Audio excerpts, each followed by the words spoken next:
Well, let's talk more about what's been proposed in Strasbourg. Joining me from there, the UKIP leader, Nigel Farage, who we saw in that earlier report a few moments ago. Nigel Farage, good afternoon. Good afternoon. You were in the chamber there for what Jean-Claude Juncker had to say, and he talked about the issue being a matter of humanity and human dignity and put forward this proposal for quotas to 22 EU countries. What do you think?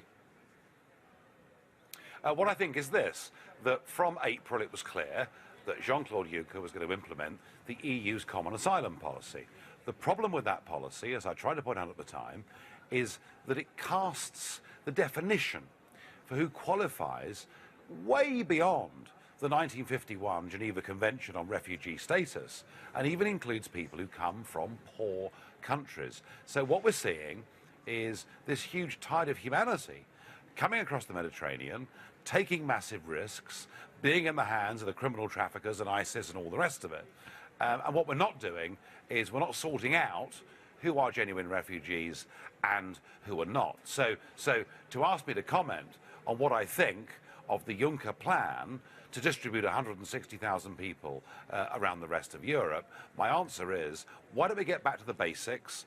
Why don't we find out who a refugee is, who a refugee isn't? And surely the only way we can stop the drownings and stop the exploitation is to stop the boats coming by having offshore reception centres where we can assess people. Right, well, let me follow you down that road in that case. How do you define a genuine refugee in this context?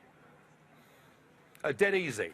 We've been doing it, actually Britain's been doing it for about 350 years, and it's been codified since 1951. A refugee, by definition, is an individual in direct fear themselves of persecution because of their race, religion, ethnicity, or political or social beliefs.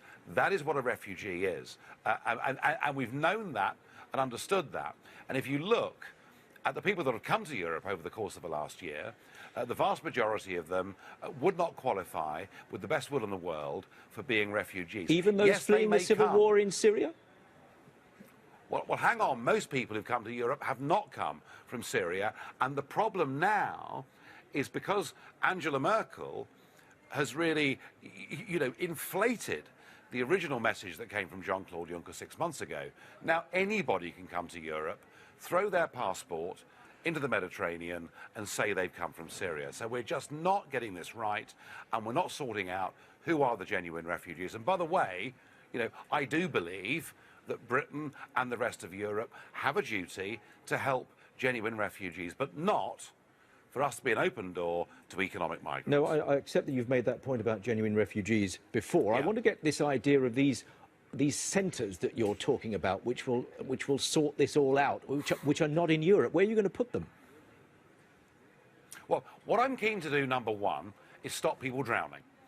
And you stop people drowning if you tell them that if you come by this route, you will not be accepted. This is exactly what Australia did back in 2008. Now, I'm actually quite pleased that the British government, for once, have not got along with the European line and have said that we will take refugees, but take them directly from the camps. Now, it's perfectly clear there are very big camps in Lebanon, in Jordan, and in Turkey. Interestingly, there are 6 other wealthy Arab states who are refusing to take a single person. So I'd like to see a bit more effort and emphasis put on them. But I do think that David Cameron, for once, has listened to the arguments, and the European Union need, I think, to go along with that model. The problem is, what I heard today from Mr. Juncker in his State of the Union speech is they refuse to accept they've got anything wrong. And I now genuinely believe that my prediction that we will see a flow of people into Europe of biblical proportions will come true. Can I also put to you what Mr. Juncker said with regards to wider reform? Because he talked about the need for more fundamental change in the way we deal with asylum applications, not, I suspect, necessarily along the lines that you've just outlined, but he made that point. And he said, and notably the Dublin system that requires that asylum applications be dealt with by the first country of entry. Now, what's your response to that specifically? Yeah, I mean, that was very interesting. I mean, look, since 1951, we've accepted internationally that you claim refugee status in the first safe country you come to.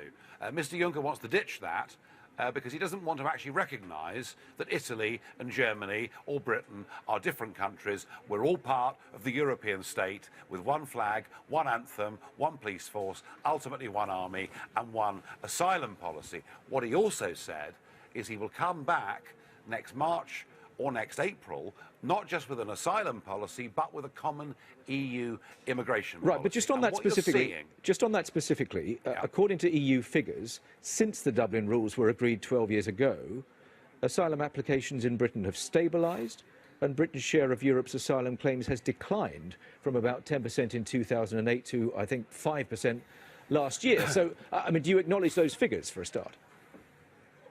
Well, we are fortunate. There are two very wise things Britain did.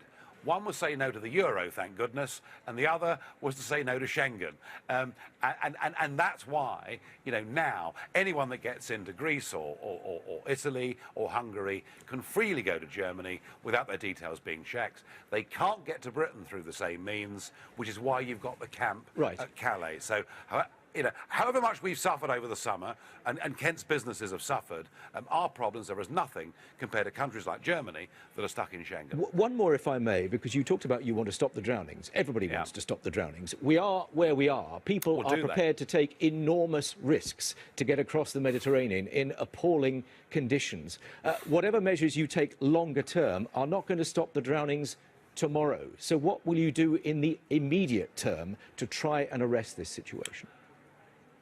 I'm sorry, I don't agree with the premise of that question.